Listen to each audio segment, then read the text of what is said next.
Global stock markets rallied sharply on Wednesday and Thursday after US President Donald Trump withdrew tariff threats against several European nations, easing fears of an escalating trade conflict.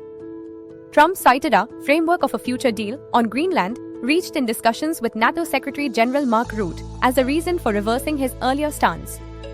The announcement came just days after Trump had threatened to impose punitive tariffs starting 1st February on Denmark and 7 other European countries that opposed his plans to acquire the Danish territory of Greenland.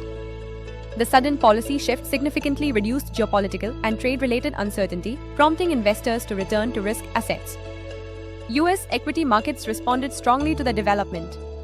The benchmark S&P 500 surged 1.2% on Wednesday to close at 6,875.62, marking its strongest single-day gain in nearly 2 months. The rally reflected renewed optimism over global trade stability and diplomatic engagement.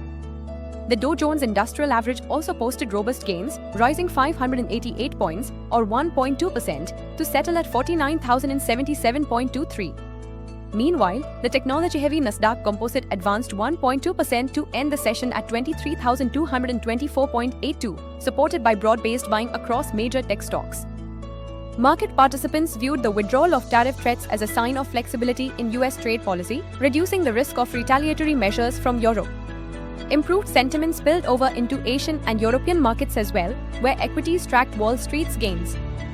Analysts said the rally underscores how sensitive global markets remain to geopolitical headlines and trade policy signals. While the easing of tensions has provided short-term relief, investors are expected to stay cautious amid ongoing geopolitical negotiations and policy uncertainties. Overall, Trump's reversal helped stabilize market sentiment, reinforcing hopes that diplomacy may prevail over confrontation in resolving complex international disputes. BizShort in seconds, say what matters.